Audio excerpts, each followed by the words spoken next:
Before I bring up your first comic, I'm going to do a little bit myself. I would first like to dedicate this show to one of my recent haters on TikTok.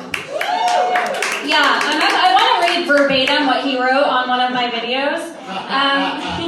Because I post like little videos of like clips from sets I've done, and so this show is dedicated to @MaxHead1979, who said, "New career for you, stand-up is not for you." I know! So fuck you, MaxHead1979. A 42-year-old who has nothing better than to troll me on TikTok. So, cheers to you. A few weekends ago, I got to perform in Vegas. Yeah, on the Strip. Really at a strip mall. It was a small comedy club sandwiched between an alcohol treatment center, and on the other side was a place called a church for the unchurched. I was like, they know their audience. Like, but then I thought, like, wow, is that like a cool little alternative church where people like go in, they're like, Jesus Christ, but like in vain, you know? But then I Googled it, and it's just a regular church for people who are like far from Christ. And I thought, well, isn't any church a church for the unchurched until you go to church and then you get churched? You know? And then you go back and like it's only a one-time place. Like you can't go if you've been churched. I was like, that's like calling a bank for the unbanked. And you go in and you set up an account and you deposit money, and then you go back and you're trying to get your money, and the teller is like, oh, are you banked or unbanked? And you're like, well, I was unbanked, but then I made an account here, so I'm banked. Oh, no, you're banked now. No, this money is ours now. That's stupid. It's a dumb name. I did a show in Kalispell, last weekend, and a comic from Vegas came up to headline that show, and so we exchanged information, and the next day he came down to Missoula, and he sent me a message, and it just said, hey, is there any snowflake emoji in Missoula? And I was like, okay, I know you're here from Vegas and it's really hot there, but it's also hot here. There's no snow here, man. Like, I don't know if you brought your skis and we're trying to go hit the slopes in Montana, and then he sent me a message back that just was like, ... I guess it's not snowing in Missoula. And then I was like, dude, are you on drugs? Like, we're having a heat wave. And he was like, no, but I'm trying to be on drugs. And that's when I learned that the snowflake emoji is code for cocaine. Yeah, I didn't know. I think Google Translate needs to have like a little like emoji translator where you can just input like a slew of emojis and get the slang for them. So I wouldn't have to look like a dumbass. I thought he was a dumbass. I was like, snow right now? What an idiot.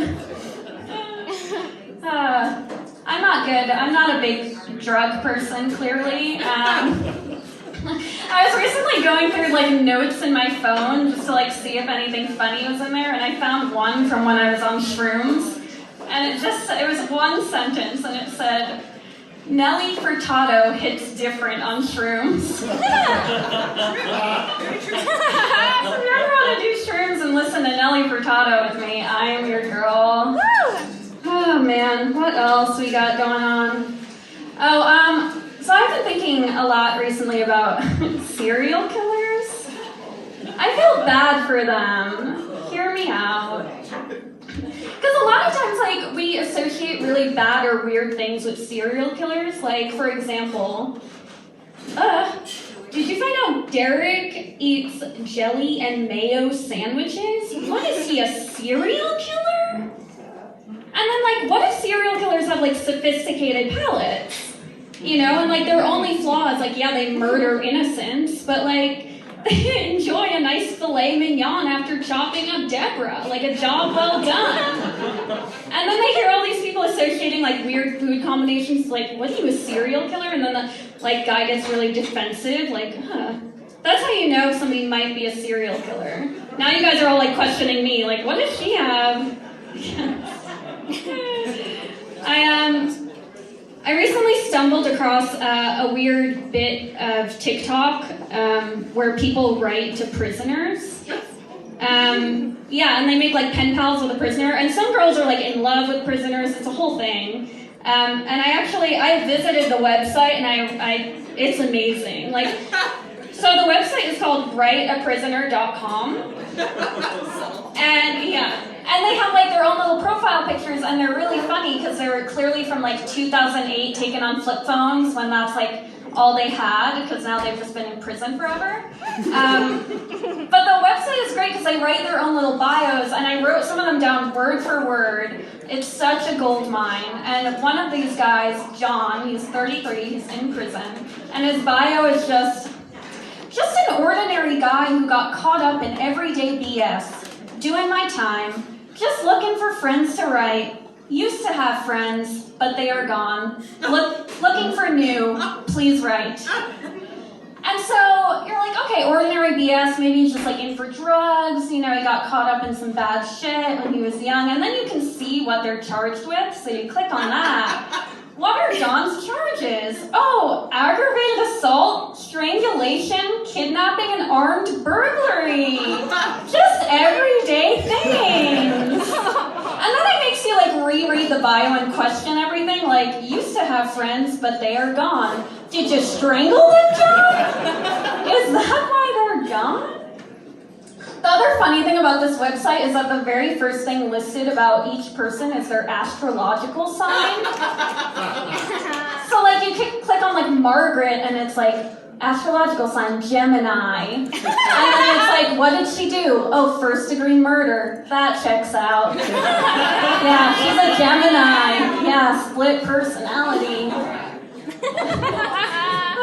And then, okay, there's one more I'm going to read to you before I bring on your first comment. This girl, Angela, she's 41, and her bio said, could I be your green-eyed angel? And then she goes on to say that she enjoys cooking indoors and outdoors, and she has no problem sitting at home and enjoying my love.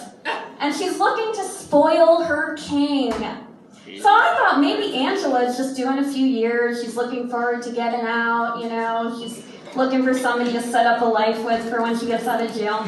What did Angela do? I clicked on it. First degree murder. She's not getting out anytime soon. And then I was like, how are you supposed to spoil anybody from prison? I don't understand this. But if you want a fun way to pass the time, writeaprisoner.com. Highly recommend it. It is a gold mine.